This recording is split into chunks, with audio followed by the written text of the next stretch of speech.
In the early 1960s, the chairman of the Joint Chiefs of Staff, Ella Lemonser, concocted a plan for false flag operations as a pretext to invade Cuba and for war with the Soviet Union.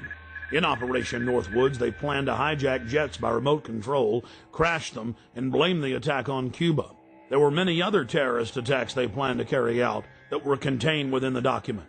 One scenario mentioned was the destruction of a U.S. naval vessel that was to be blamed on a foreign power as a pretext for war with any enemy they picked. President Lyndon Baines Johnson went operational with Northwoods on June 8, 1967 during the Six-Day War.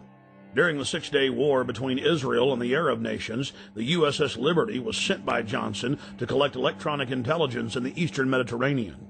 The clearly marked U.S. intelligence ship was 14 miles off the coast of Israel in international waters. A short time after the air attack had been completed, the 3 torpedo boats approached us from our starboard quarter at high speed and in an apparent torpedo launch attitude. Israeli surveillance aircraft flew low over the ship and clearly identified it as an American vessel.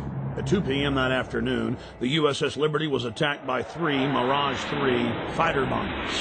From the onset of the attack, the fighter bombers were jamming U.S. signals. Not only were they jamming U.S. signals specifically, they were also unmarked, the only unmarked aircraft in Israel's arsenal.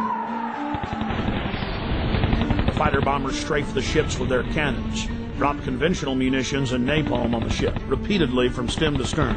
After the Mirages had done their work, the ship was hit by medium bomber Dassault missiles carrying napalm and other munitions like white phosphorus. The USS Liberty was then attacked by 3 Israeli torpedo boats bearing Israeli flags. The torpedo gunboats opened fire with high-caliber machine guns and launched torpedoes. A single torpedo struck the ship, blowing a hole in both sides, entering the ship and leaving a 30-foot exit hole when it exploded. Then the torpedo boats began strafing life rafts in the water, an international war term. While all of this was happening, the oversized American flag flew clearly above the ship. The attack on the Liberty went on for hour after hour after hour. During the entire attack, the USS Liberty continually called the 6th Fleet that was nearby, begging for air support or rescue. 2 aircraft carriers in the Med responded by launching fighter aircraft. Unbelievably, they were recalled by the White House. Rear Admiral Geist, then commanding the carriers in the 6th Fleet, called Washington personally to confirm the recall order. Secretary of Defense McNamara came on the line, and then President Johnson himself told Geist, "I want that goddamn ship going to the bottom. No help. Recall the wings." Imagine being Admiral Geist begging the president to allow you to defend an American ship that's under attack and being told by him that he wants the ship going to the bottom.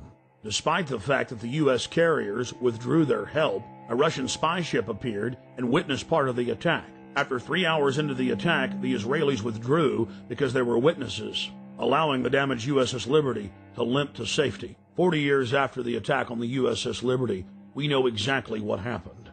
I've interviewed former chairman of the Joint Chiefs of Staff, Admiral Thomas Moorer. I've interviewed the admirals that were on the line who heard what President Johnson said. I've even talked to the head JAG officer of the Navy, who was ordered to falsify the reports and cover up what had really happened. One of the Israeli pilots has gone public as well, saying that 3 times he refused over his radio to headquarters to attack the ship, saying clearly that it was an American ship in international waters and an ally. He was ordered under threat of court-martial to engage the ship. In a nutshell, this is what happened.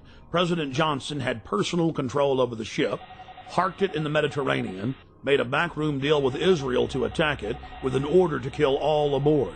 Then the attack on the ship was to be blamed on Egypt. The U.S. would enter the war and take over the entire Middle East in the aftermath of the attack on the most highly decorated ship in U.S. history.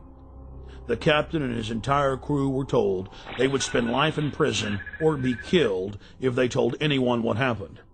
Captain William L. McGonigal was given the Congressional Medal of Honor in secret and told not to tell anyone that he had won the award.